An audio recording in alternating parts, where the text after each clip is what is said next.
En el nombre del Padre, del Hijo y del Espíritu Santo. Muy bien, hermanos. Tenemos un banquete ahora, una comida especial de Dios. Y es nuestra prédica.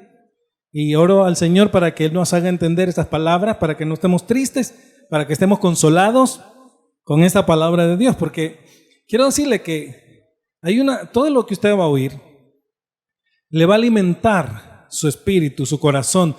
Va a ser como un alivio, como un bálsamo, un consuelo, porque la palabra de Dios es consuelo. El tema de ahora se llama somos como una flecha afilada en la mano de Dios. Y quiero leer esto que está en Isaías 49, versículo 2. Y dice así la palabra de Dios en el nombre de Jesús. Hizo que mis palabras de juicio fueran tan filosas como una espada. Me ha escondido bajo la sombra de su mano. Soy como una flecha afilada en su aljaba. Soy como una flecha afilada en su aljaba. Y yo quiero, para comenzar, decir que hay varias preguntas que contestar. ¿Cómo es que Dios nos va a usar en este tiempo que viene, en el futuro, para los que creemos? Creemos que es un tiempo especial. ¿Cuántos creen que es un tiempo especial de Dios? Lo que viene, es decir, lo que está por venir, el porvenir. Entonces yo solo sé, yo solo lo sé, que yo estoy escondido en la aljaba de Dios, bajo la sombra de su mano. Y cuando Él me saque, como hace el arquero que saca la flecha y la pone, Él me va a lanzar para el futuro como una flecha afilada que va a pegar en el blanco. Yo puedo ver cómo voy a vencer sobre el mundo, sobre aquellas cosas que aún no he logrado, sobre aquello que todavía no he recibido de Dios, pero sé que lo lograré. También influenciaré. Y yo quiero decirle que esto también es para usted. Quiero decirle que lo mismo va a pasar con usted. Vamos a ganar, vamos a influenciar, vamos a conquistar, vamos a golpear a este mundo. Yo me lo voy a comer a este mundo, en el buen sentido de la palabra, en este futuro cercano. Vamos a pelear, vamos a guerrear y vamos a ganar. Yo me identifico mucho con Kenny Grace. Yo me identifico con todos. Pero Kenny Grace es el ejemplo de la Biblia. O sea, no crean que solo porque yo digo Kenny Grace los demás están fuera. Ya no nunca los voy a dejar afuera. Pero yo quiero decirles que a pesar de que yo también fui dibujante y me puedo identificar con Isaac y con Sebastián, pero la parte del deporte a mí me toca mucho. Entonces cada vez que yo estaba viendo los Juegos Olímpicos yo lloraba. Yo creo en mi corazón que en el cielo tenemos esa sensación de triunfo cuando gana la medalla y llora y los sentimientos los saca. Yo creo que el cielo es una sensación de triunfo y aquí en la tierra lo podemos saborear. Entonces quiero decirles, hermanos, de que esto es lo que estaba viendo Isaías, porque el Espíritu se lo había dicho. El Espíritu le habla a los que creen. El Espíritu le dice el futuro. Mucha gente cree que Dios no le puede decir lo que va a venir, pero Dios te puede hablar a través de sueños, a través de visiones, a través de profecías, a través de la Biblia, en primer lugar. Dios le puede hablar en el testimonio en su corazón y le dice qué es lo que viene y le dice, yo te estoy preparando, aunque tú estés escondido, estás escondido, allí nadie te conoce, nadie te ve, nadie te busca. Pero yo te estoy preparando, estás en mi aljaba, debajo de la sombra de mi mano. Cuando yo te agarre, te lance, va a ser un bombazo lo que tú vas a hacer.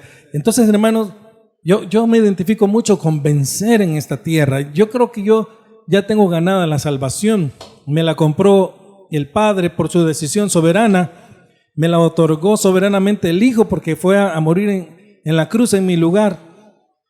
Y el Espíritu Santo en el evento de la regeneración me la concedió en el tiempo que la recibí, cuando yo tenía 27 años.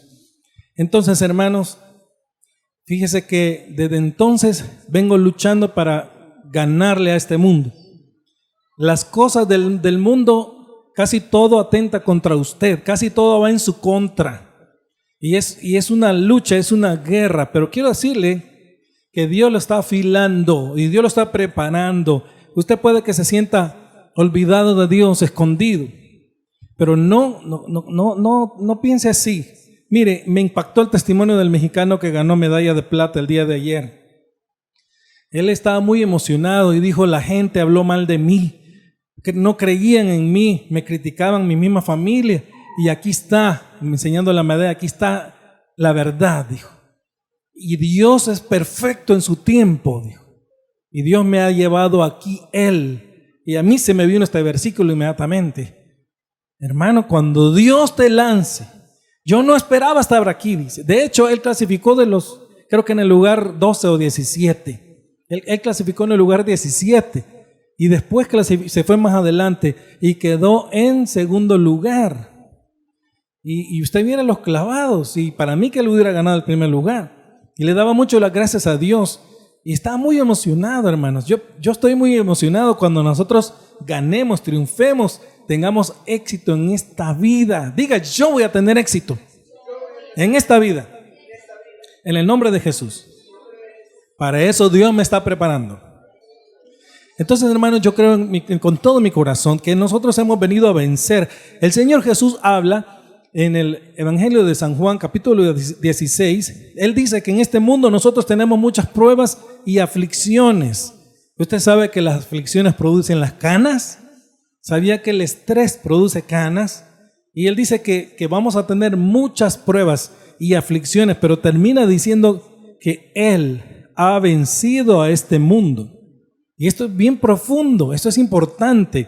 Quiero leerlo en Juan 16, 33. En la NTV dice así: les he dicho todo lo anterior para que en mí tengan paz. Aquí, en el mundo, tendrán muchas pruebas y tristezas, pero anímense, porque yo he vencido al mundo. Todavía no había muerto. Él iba a ir a morir a la cruz, pero él ya estaba diciendo que ya había vencido al mundo. Y dice que nos animemos. Ahora, yo quiero que usted repita estas palabras. Aquí en el mundo, diga, aquí en el mundo tendré muchas pruebas y tristezas, pero me animo, cobraré ánimo, porque Jesús ya venció el mundo. Yo quiero decirle qué es el mundo, pero antes de contestar cómo es vencer a este mundo, yo quiero seguir hablando de cómo son las flechas de Dios, cómo nosotros somos esas flechas en las manos de Dios. A veces me pregunto cómo es que Dios nos ama, cómo Dios puede amarte a ti, a mí, personas comunes y pecadoras, como cualquier otro de los millones que hay en la tierra. ¿Cómo es que Dios quiso mirarnos a nosotros? ¿Cómo Dios puede amarnos si somos pecadores y si no hemos hecho nada por Él o casi nada por Él? Y las respuestas son más que sencillas, aunque muy profundas, de mucha sabiduría y de conocimiento y entendimiento de Dios. Quiero decirle que primero Dios nos ama porque somos sus escogidos. Amén. Él nos ama con amor eterno, simplemente por su soberana decisión. Esto es algo que Dios me hizo entender, porque hubo un momento que yo sentí que con el grupo que una vez tuve en la iglesia, yo sentí que fracasé, porque había mucha unción. Nosotros hablábamos, orábamos, hablábamos palabra de Dios, había mucha presencia de Dios, la gente caía en descanso, ocurrían cosas, la presencia del Espíritu inundaba el lugar. Yo podía ver en el Espíritu al mismo Jesús ahí con nosotros, porque Él dice que ahí está donde dos o más personas se reúnen en su nombre, Él ahí está con nosotros.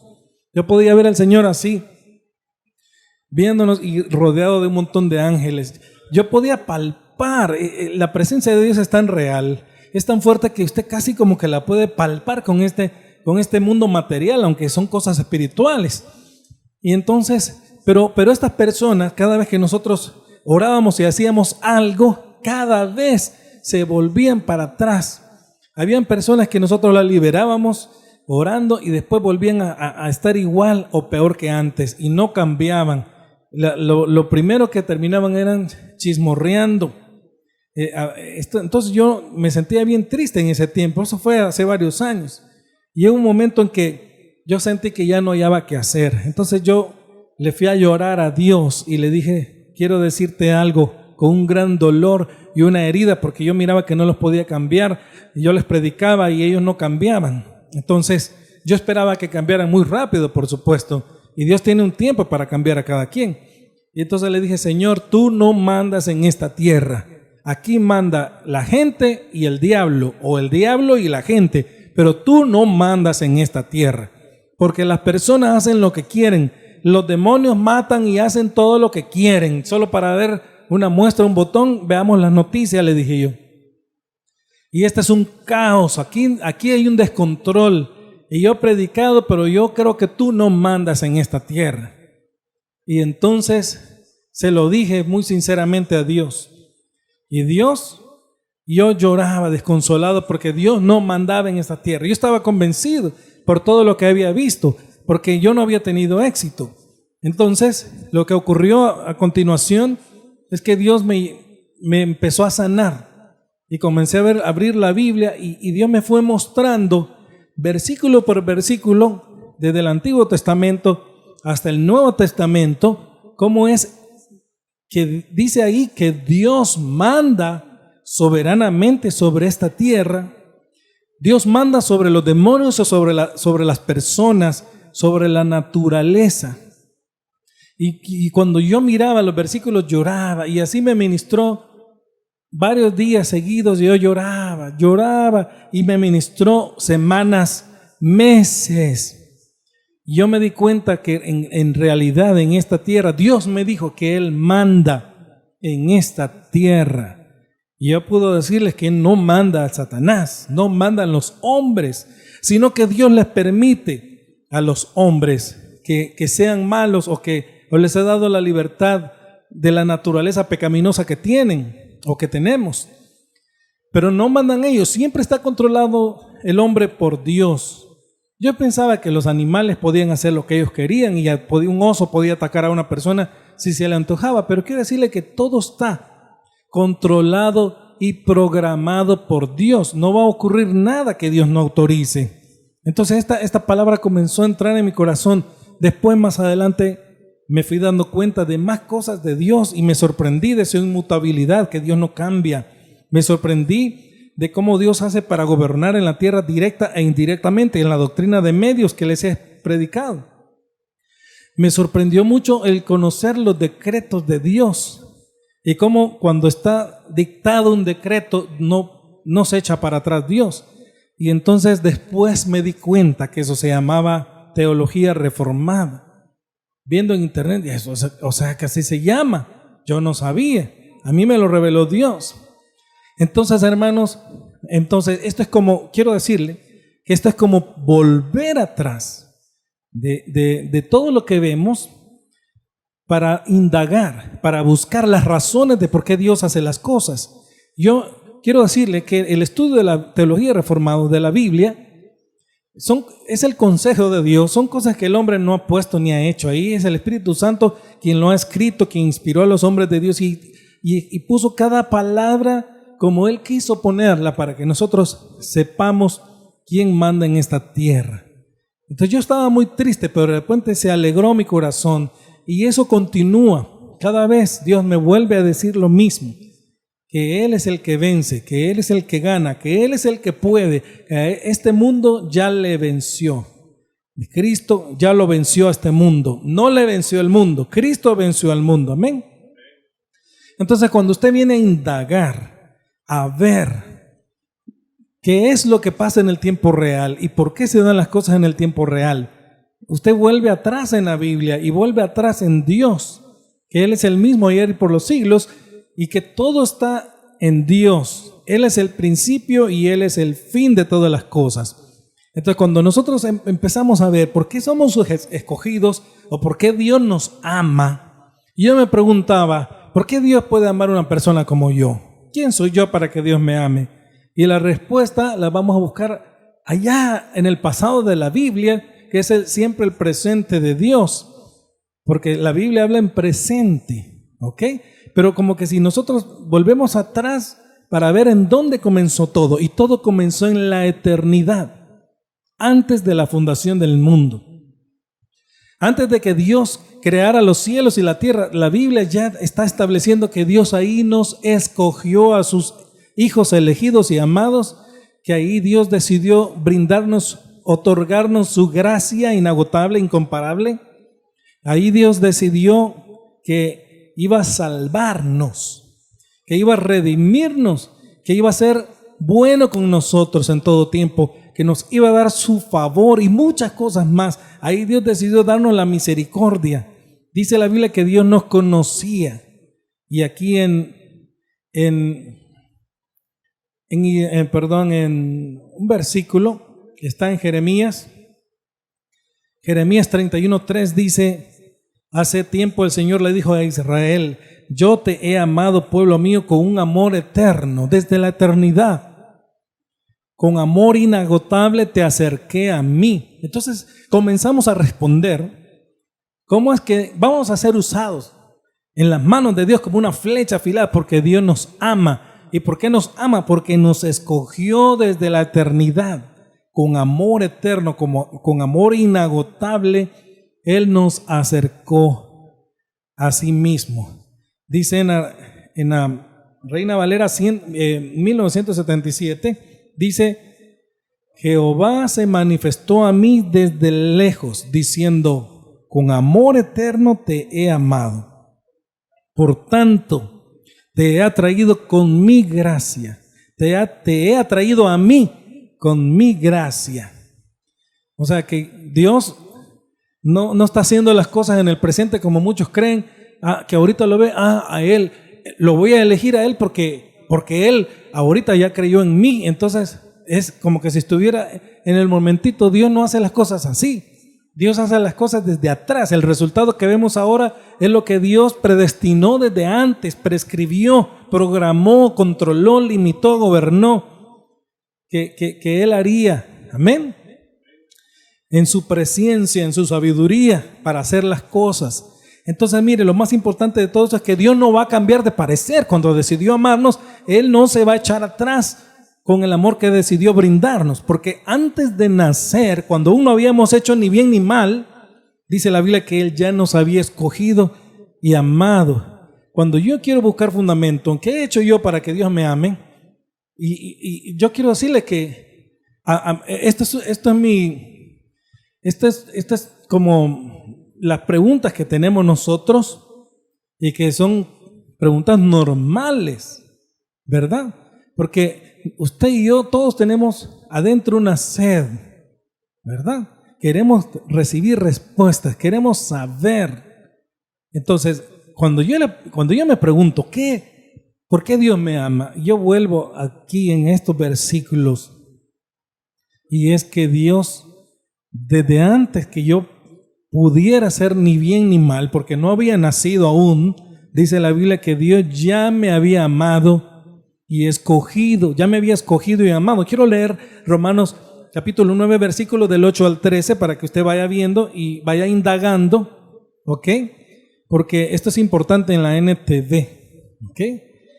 Yo tengo un existencialismo y usted también. En el existencialismo usted se hace preguntas para vivir, para buscar respuestas y para tomar dirección, camino que tomar. Y cuando las personas, Dios no las ha tocado, la respuesta a su existencialismo es que Dios no existe. Eso es en el caso de los ateos, ¿ok? O hay otras personas que la respuesta es esa en las cosas de aquí, de la tierra. Cuando morimos hasta ahí llega todo ese polvito uno y se fuma como un humito y hasta ahí llegó. Esas son las respuestas que tienen. Pero para nosotros, los que Dios nos ilumina el espíritu, la mente, dice la Biblia que todas las respuestas están en quien Dios es. Nosotros trascendemos de esta vida y pasamos a un plano espiritual eterno. Y todas las respuestas que nosotros podemos recibir como creyentes están en Dios, en quien Dios es. Amén. Entonces, contestando a por qué Dios nos ama, por qué Dios nos va a usar, ¿ok? ¿Cómo es que nosotros vamos a vencer al mundo? Vamos a leer este texto de Romanos, capítulo 9, versículo del 8 al 13. Y dice así: Esto significa que no todos los descendientes naturales de Abraham son necesariamente hijos de Dios. Solo los hijos de la promesa son considerados hijos de Abraham. Pues Dios había prometido: volveré dentro de 1 año y Sara tendrá un hijo. Ese hijo fue nuestro antepasado Isaac. Cuando se casó con Rebeca, ella dio a luz mellizos. Sin embargo, antes de que nacieran, antes de que pudieran hacer algo bueno o malo, ella recibió un mensaje de Dios. Este mensaje demuestra que Dios elige a la gente según sus propósitos. Él llama a las personas, pero no según las buenas o malas acciones que hayan hecho. Se le dijo: tu hijo mayor servirá a tu hijo menor. Como dicen las Escrituras, amé a Jacob, pero rechacé a Esaú. Usted puede ver. Aquí hay un principio poderosísimo, hermanos. Esto es poder de Dios. Miren, aún no habíamos nacido. ¿Sabía? Mucha gente dice: Dios es amor, no va a condenar a nadie. Quiero decirle que Dios es amor y fuego consumidor. Usted sabe que Dios castigó al pueblo de Israel porque ponían a sus hijos, los pasaban por el fuego. Había un ídolo que se llamaba Moloch que tenía las manos así. El ídolo de hierro lo calentaban con fuego por abajo y a sus hijos vivos los ponían en esas brasas de fuego. El hierro, el metal estaba encendido y ellos quemaban vivos a sus hijos. Dios les había mandado decir con los profetas de que no hicieran nada malo, que no adoraran otros ídolos. El peor, mire, si usted quiere echarse a Dios de enemigo, vaya a adorar otros ídolos. Mire, el rey David cometió muchos pecados, pero no fue idólatra. Entonces, quiero que vea usted, vaya viendo, mire, Dios dice ahí en el último capítulo de Jeremías, de que ni siquiera se había imaginado la maldad de ese pueblo y por eso los mató, mandó a ejércitos. Nabucodonosor llegó con un ejército, invadió la ciudad, mató a medio mundo y se llevó cautivo al rey y a todos los demás. Pero a Jeremías, que había sufrido, que lo habían echado a un pozo, que lo habían maltratado, a Jeremías le dijo: ve a comprarte un terreno de tu primo. Vete a comprar el terreno de tu primo. ¿Cómo es eso? Uno se pone a preguntar. Mira, este pueblo ha hecho cosas que ni por cerca se me cruzaron por mi mente. Eso de quemar a sus hijos, de adorar a otros dioses. Yo por eso los he castigado, pero te mando a comprar el terreno porque lo voy a dispersar por todo el mundo, pero después lo voy a volver a juntar. Y así como tú has comprado ese terreno, esa heredad, así ellos volverán a hacer negocios y comprarán y venderán y volverá a haber comercio aquí, volverán a estar bien en su tierra. Eso era lo que le estaba significando. Entonces vaya usted viendo y dice, Dios también les dice: y voy a hacer que ya no piensen así con los próximos que vengan. Yo voy a hacer que no tengan esos malos pensamientos. Entonces estamos hablando de que Israel no pudo cumplir la ley. No que Dios no haya podido, sino que estaba Dios demostrando que Israel no podía cumplir con la ley.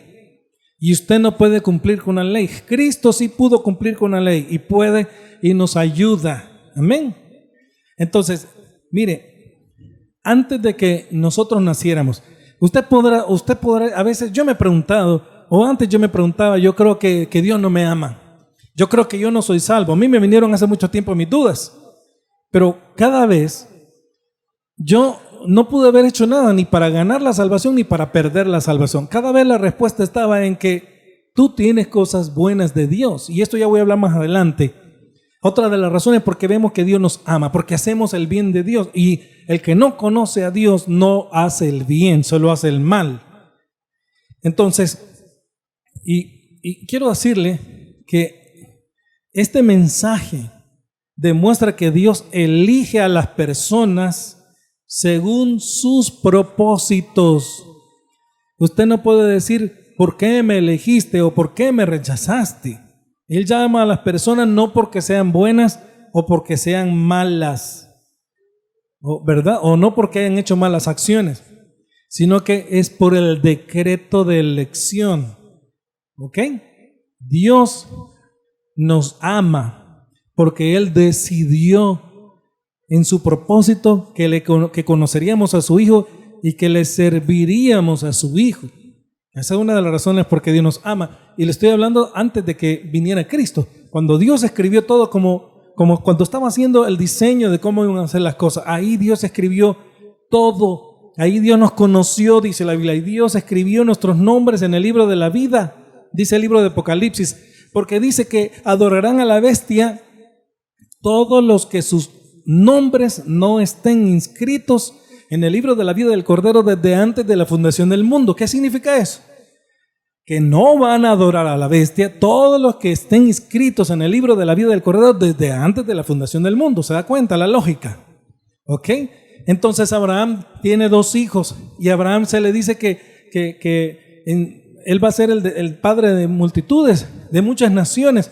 Pero aquí la Biblia está diciendo, aunque eran hijos de Abraham, los 2 mellizos, incluso Abraham tuvo más hijos, pero aquí Dios dice que los hijos de Dios serán los de la promesa de Rebeca, sí, los de la promesa de Sara. En el caso de Sara es Isaac, ¿ok? Este es el hijo, ¿verdad? Cuando le toca a Isaac tener hijos, tienen mellizos, y en el caso aquí no es Esaú el que Dios ama. Esaú es el que Dios aborrece y es el hermano mayor. Es el fuerte, el que todo lo puede, el que a él no le cuestan las cosas. El menor es el que tiene que hacer trampa para sobrevivir. Pero este es el que Dios elige y a Esaú lo rechaza. Veamos cómo dice el versículo en la Reina Valera. El versículo 11. Pues aún no habían nacido ni habían hecho aún bien ni mal para que el propósito de Dios conforme a la elección permaneciese, no por obra, sino por el que llama. Y aquí hay otro texto en Romanos 8, 29, 31. Porque los que de antemano conoció, también los predestinó a ser hechos conforme a la imagen de su Hijo, para que Él sea el primogénito entre muchos hermanos.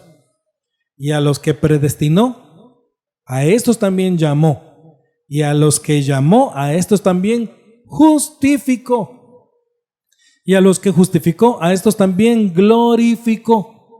Entonces, ¿qué diremos a esto? Si Dios está con nosotros, ¿quién estará contra nosotros?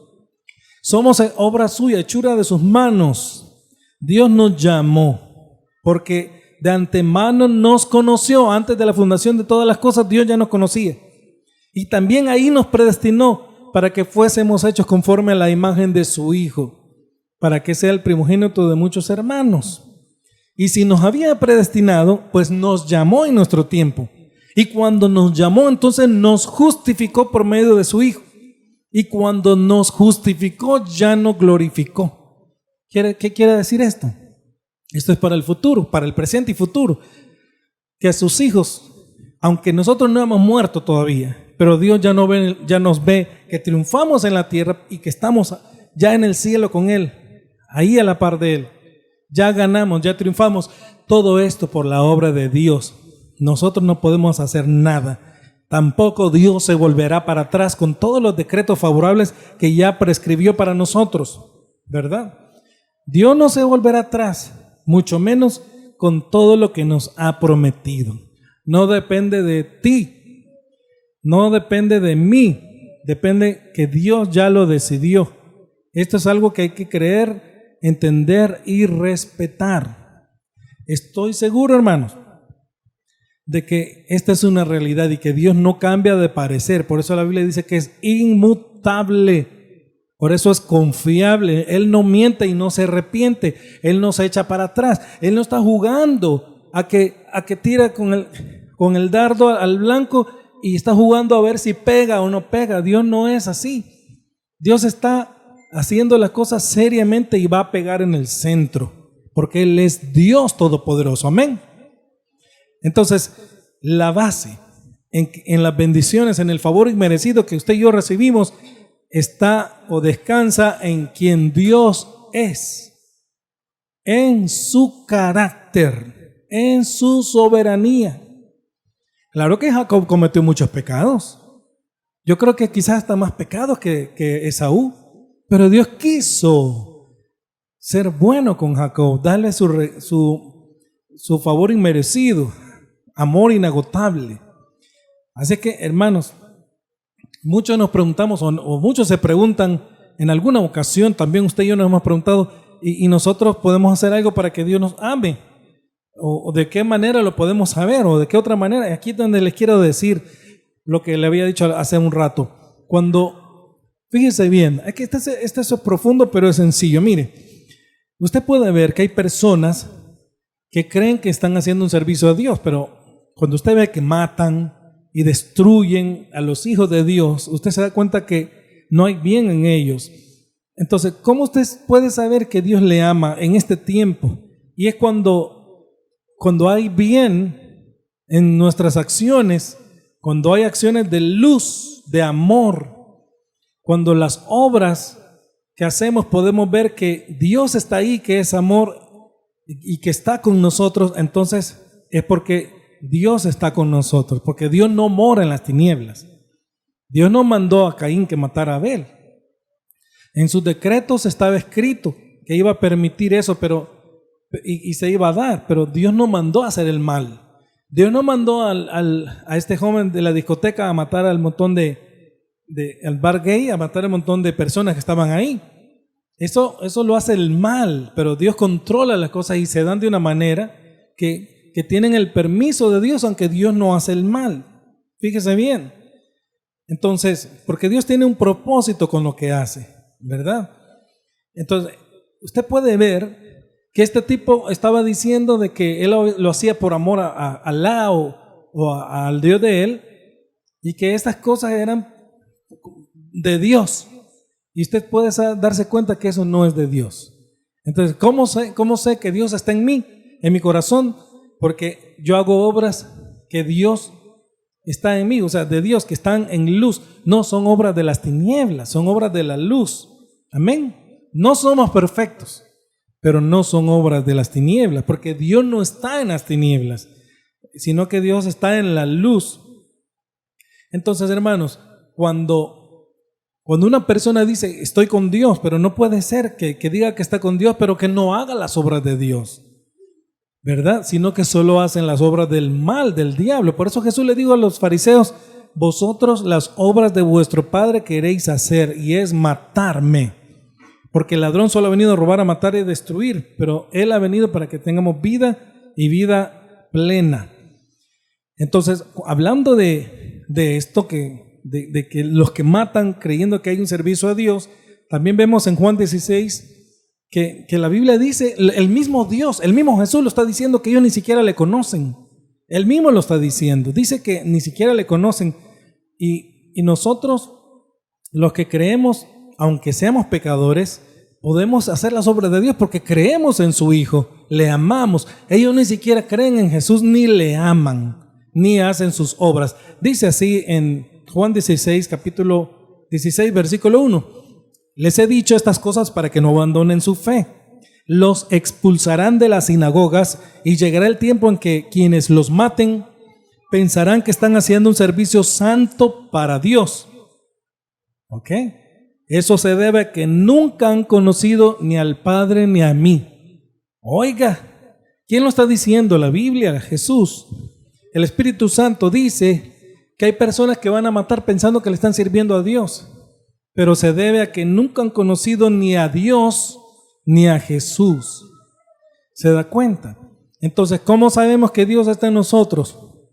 Que nos ama, porque hacemos las obras de Dios, porque hemos creído en Cristo. Entonces, mire, la causa que nosotros amemos a Dios está en Dios. Él es la causa y el efecto soberano se da en nosotros en la tierra. Amén. Por eso es que Dios nos ha llamado, nos ha escogido de antemano, y nosotros podemos ver el poder de Dios, cómo actúa en nosotros, porque Él nos amó primero y ahora nosotros amamos a su Hijo. Amén. Esta es la razón práctica en el presente de por qué en nuestra carne y en nuestro tiempo Dios nos ama. Ya le hablé de la parte del pasado, hoy le estoy hablando de la parte del presente, en la práctica, hoy, en la realidad de hoy. Pero Él nos había amado desde la eternidad, para que en nuestro tiempo nosotros le amemos. Esta es la razón segunda, porque Dios nos ama. Amén. En Juan 16, 27 Dice así: ya que el Padre mismo los ama profundamente, porque ustedes me aman a mí y han creído que vine de Dios. Es cierto, vine del Padre al mundo y ahora dejaré el mundo y volveré al Padre. Yo le preguntaba al Señor: Señor, ¿y tú por qué me amas? Yo le preguntaba esta semana: ¿por qué me amas? ¿Y tú por qué me amas, Señor? ¿Y por qué me amas tanto? Algunos de ustedes se han preguntado: ¿y de verdad Dios me ama? O tal vez dudan. Y Dios me llevó a leer este versículo en Juan 16, 27, y cuando lo leí, un alimento llenó mi espíritu, mi corazón, una paz, una sensación, una tranquilidad, ya que el Padre mismo los ama profundamente. Diga: ya que el Padre mismo los ama profundamente, porque ustedes me aman a mí y han creído que vine de Dios. ¿Aman los impíos a Cristo? No. ¿Han creído que Jesús salió de Dios? No. Y es cierto, dice Jesús, vine del Padre, o sea, salió del seno de Dios, del pecho de Dios, y ahora dejo el mundo y volveré al Padre. Esta es la razón por que Dios nos soporta. Fíjese bien, porque nosotros también somos pecadores. Y esta es la razón por que Dios nos ama, porque nosotros no lo merecemos, pero es su decisión soberana. Y esto no quita responsabilidad, sin embargo, debemos de obedecerlo siempre. Aquí está en la otra Biblia del Jubileo el texto de Jeremías. El Señor se manifestó a mí ya hace tiempo diciendo: con amor eterno te he amado, por tanto te soporté con misericordia. ¿Sabe qué quiere decir te soporté? Aguanté ese montón de cositas feas que tú tienes de tu carne, de tu pecado, y te otorgué mi misericordia, porque desde el principio yo te amo con amor eterno. Aquí Dios le está hablando y le está diciendo por qué Dios le ama. No rechace esta palabra, no dude de esta palabra. Amén. Entonces podemos ver la razón por qué Dios nos ama. Ahora ¿qué es? Voy a contestar: ¿qué es el mundo? ¿Acaso no son las mismas personas? ¿Acaso no son las personas que están aquí alrededor, en este país y en todos los países del mundo? Sí lo son. Y también son los poderes ocultos que gobiernan a este mundo, que son espirituales, ¿verdad? Dios les dio esa autoridad. Dios se las ha permitido. Sin embargo, Dios está por sobre ellos, está arriba de ellos y siempre hacen su voluntad. Por eso cuando Satanás tentó a Jesús, Jesús le dijo: solo al Señor tu Dios adorarás y solo a Él servirás. Satanás es un sirviente de Dios, pero Dios no le cuenta sus planes, solo le permite hacer cosas. Es como un chocho que tiene unas cadenas que le suelta la pita o la cadena, o le da o le quita rienda, ¿verdad? Y Dios lo hace porque Él tiene propósitos que usted y yo no podemos conocer y entender. Por eso Dios permite el mal en esta tierra, ¿ok? Pero sin embargo, con los hijos de Dios, Dios está guardándonos, cuidándonos, Él, porque somos la niña de sus ojos, y Él nos está supervisando con sus ojos todo el tiempo. Por eso en Isaías, Él dice que nosotros somos como un terreno, que Él está viendo todo el tiempo que sea como cuando hay invierno, que da fruto y que le da la lluvia a su tiempo para que haya fruto, y que es una tierra de vegas y de valles, es una tierra preciosa donde daremos frutos, donde Jehová todo el tiempo tiene los ojos puestos para que demos frutos. Esto es precioso, hermanos. Entonces, aunque Dios le ha dado libertad a todas las cosas, a los demonios, a las personas, y Dios controla todas estas cosas, siempre hacen su voluntad, la voluntad de Dios. Jesús dijo que Satanás ya había sido juzgado, y mucha gente dice: aquí quien gobierna es el diablo. Pues yo así pensaba, pero esto, hermanos, que yo les digo, esto no es ningún juego, no es broma. La realidad es que Satanás ya fue juzgado, ya fue herido de la cabeza y está esperando ir a castigo. Dios gobierna a través de su soberanía todas las cosas creadas, y Satanás va a ir a condenación, ya está en condenación. va a ir al lago de fuego. Y es trabajo del Espíritu Santo convencernos de esto. Por eso lo quiero leer siempre en Juan 16, en el versículo 8 al 11. Fíjese el trabajo del Espíritu Santo. Mire qué es lo que hace. Cuando venga el Espíritu hará que los de este mundo se den cuenta de que no creer en mí es pecado. También les hará saber que yo no he hecho nada malo y que soy inocente. Finalmente el Espíritu mostrará que Dios ya ha juzgado al que gobierna este mundo y que lo castigará. Yo por mi parte regreso a mi Padre y ustedes ya no me verán. Pero mire, quedémonos aquí. Él no había muerto en la cruz, pero Dios ya ha juzgado al que gobierna este mundo. Si Dios ya lo juzgó, ya pasó 2000 años. Jesús murió y resucitó en la cruz y fue juzgado Satanás y le quitaron el que tenía el dominio, el poder de muchas de las cosas de la tierra y lo tiene Cristo. Entonces, ¿por qué le seguimos dando tanto crédito a que el diablo gobierna este mundo? Si está herido, él anda molestando, pero en el nombre de Jesús usted lo ata, lo sujeta y lo echa fuera con autoridad del nombre de Jesús. Amén. Porque ya fue juzgado.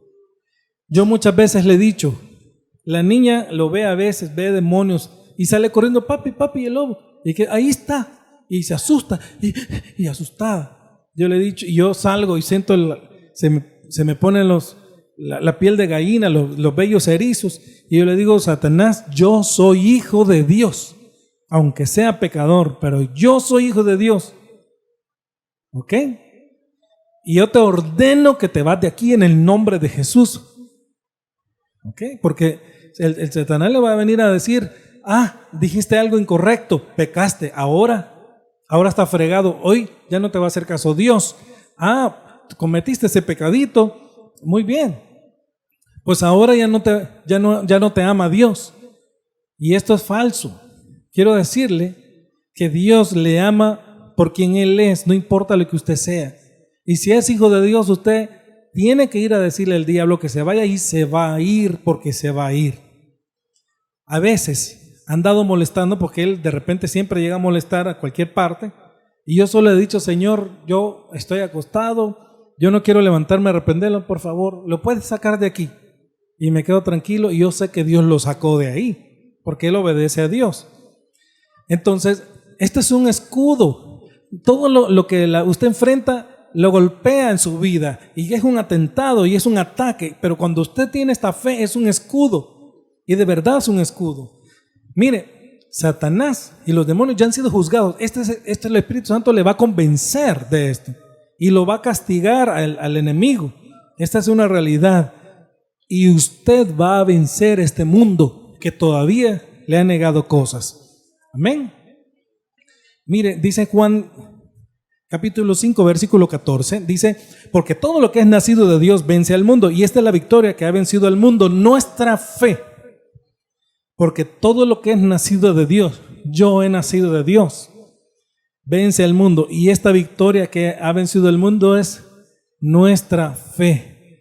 Si todavía usted siente que no ha triunfado, que la vida todavía no le da, que Dios no le ha dado, acuérdense del coronel Sanders, que triunfó creo que a los 65 años y él era un fracasado que estaba él se iba a suicidar porque era un fracasado y empezó a hacer un recuento de todo lo que había hecho en su vida para dejar una carta y decir por qué se había suicidado.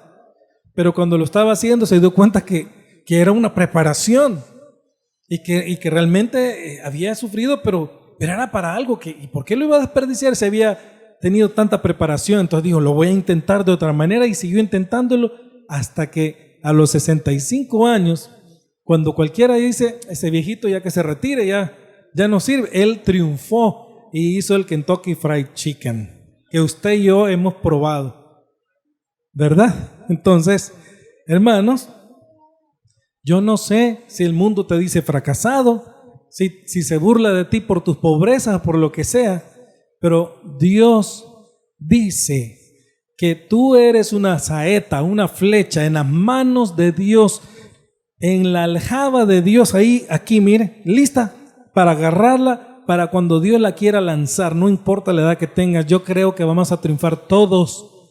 Yo espero triunfar de una manera, yo sé que usted va a triunfar de una manera. Ahora, mire, yo quiero hablarle un poquito del Señor de la mies para ir terminando. ¿Quién es el Señor de la mies? La Biblia dice: rogad al Señor de la mies que envíe obreros a recoger la cosecha, porque la mies es mucha y los obreros son pocos. Este está en Mateo 9:38, lo voy a leer, dice así: entonces dijo a sus discípulos: la mies es mucha, pero los obreros pocos. Por tanto, rogad al Señor de la mies que envíe obreros a su mies. Y yo quiero decirle, mire, se trata que nosotros cosechemos a los otros hijos de Dios, ¿verdad? De eso se trata este versículo. Se trata de que Dios le ha preparado tanto tiempo para que usted ayude a ganar almas. Y Dios tiene muchas maneras de recoger la mies. Una es dando testimonio con nuestra luz, talentos al mundo. Otra es aportando ideas, talentos, inventos y otras cosas novedosas que harán que otras personas nos admiren y crean nuestras palabras cuando les hablemos. Por esto creo con todo mi corazón que somos una saeta, una flecha afilada en la aljaba de Dios, esperando bajo su sombra que Él nos lance. Y así es con cada uno de nosotros, porque tenemos la fe que vence al mundo. Tenemos la decisión de Dios, los decretos de Dios, la palabra más fina, verdadera y segura en nuestra boca, una espada de dos filos. Es la palabra de Dios con nuestro testimonio, talentos, aporte, evangelismo, todo esto. Cuando sea el tiempo de Dios, daremos un bombazo e inclinaremos la balanza del lado de Dios. Marcaremos tendencia, influenciaremos, convenceremos, arrebataremos, arrancaremos, derribaremos, cosecharemos y ganaremos a muchos. Lograremos muchas cosas para Dios. Debes saber que esto va a pasar en los días futuros y a la vez Dios va a levantar tu cabeza. Amén. Y esta es la pregunta de Jeremías. Esto es lo que Jeremías sufrió: pobrezas, ataques, pero al final prosperó, porque le compró el terreno a su primo Hanamel, como muestra de lo que ya le dije, que Dios bendice a sus hijos al final de cuentas, y que iba a volver a restaurar a Israel. Amén. A pesar de que ellos habían sido malos y malvados. Entonces, hermanos, para terminar, Dios tiene que levantarnos, es inminente, y Dios promete que nos va a levantar. Ten en mente estas cosas y ten en mente que tenemos la fe que ha vencido el mundo y que mayor es el que está en nosotros que el que está en el mundo. Tarde o temprano, de repente Dios nos levanta, aunque ahorita usted sea el que está preso en la cárcel o el que está cocinándole a, ¿cómo se llamaba a quien le cocinaba el que compró a José? José estaba en la casa de Potifar, ¿verdad? Entonces, usted puede estar en la casa de Potifar siendo un humilde servidor, pero no importa, después Dios sacó a José y lo llevó a las alturas. Usted puede estar preso como José, cocinando en la cárcel, viendo todo lo de los presos, pero es una preparación y después Dios lo puso arriba a donde José debía estar. Y yo quiero que eso esté esperando de Dios. Amén. Entonces pídale al Señor de la mies que no pierda el tiempo, que sea diligente y no indolente, para que Dios le lance en el tiempo de Dios. Yo me di cuenta que esta semana, yo tengo 2 semanas de andar buscando repuestos, asoleándome todo el día para conseguir los repuestos del carrito que se había arruinado, y todavía sigue. Y yo le decía al Señor: no puede ser, yo hubiera estado escribiendo, hubiera estado haciendo algo que diera más fruto, no buscando repuestos. Yo sé que es una preparación, pero yo quiero pedirle: Padre Santo, dame otro carro y dame dinero suficiente para que solo lo mande a la agencia y después pago. Y mi tiempo es más valioso que todo eso, porque con mi tiempo yo podría estar escribiendo bestsellers, ¿verdad? Amén, dicen. Yo podría estar haciendo algo que me reditúe más, que sea de más provecho. Pero esto solo Dios lo puede cambiar. Yo no puedo hacer mucho. Solo Dios puede cambiar tu historia, cambiar tu tiempo de prueba, de aflicción. Solo Dios lo puede hacer. Hay que orarle al Señor de la mies que tanto que le consigamos almas, como que seamos diligentes y no indolentes, porque nuestros tiempos están en sus manos. Y Dios cambiará nuestros tiempos para uno mejor. Dios levantará nuestras cabezas porque, así como dice Isaías 49:2, hizo que mis palabras de juicio fueran tan filosas como una espada. Me ha escondido bajo la sombra de su mano. Soy como una flecha afilada en su aljaba. Yo me doy cuenta cuando de mi boca salen palabras que son juiciosas y afiladas o de bendición para algunas personas que Dios me pone. Yo me doy cuenta que esas palabras, aunque no digan nada, esas palabras están penetrando, cortando la coyuntura, los tuétanos, y Dios está colocando cosas ahí. Yo lo sé que ahí es una impartición de la palabra de Dios. Por eso es importante. Somos autoridad, nuestra palabra es autoridad. Lo que yo digo con mi boca es autoridad. Lo que usted dice, eso es autoridad. Amén. Vamos a orar. Cierra sus ojitos. Padre, gracias porque tú nos has demostrado que es por quien tú eres, es por tu elección, que nosotros fuimos elegidos por ti, bendecidos, y que nosotros vamos a ganar, vamos a triunfar en esta vida. Padre, cambia nuestros tiempos, levántanos, levanta nuestras cabezas, que sea diligente nuestro proceder, que conquistemos, que peleemos, que vencemos. Ayúdanos a vencer y a triunfar sobre este mundo tal como lo prometiste. Por tu gran amor, Señor, ayúdanos a triunfar, a vencer, a influenciar, porque para este tiempo nos has estado preparando. Gracias porque tú nos has hecho como flechas afiladas en tu mano poderosa. Tú nos has hecho la espada, esa espada en nuestra lengua, en nuestra boca, como de 2 filos, Señor. Gracias porque tú has hecho esto posible. Padre Santo, cambia nuestros tiempos, bendice nuestros tiempos, cambia nuestro entorno, nuestra situación, cambia nuestra condición, porque solo tú puedes. Solo tú puedes transformarnos. Y estamos listos para cuando tú lances cuando tú lances, Papito Santo, esa flecha, que seré yo, que seremos los hermanos, vamos a triunfar, a vencer en el nombre poderoso de Jesús. Amén y amén.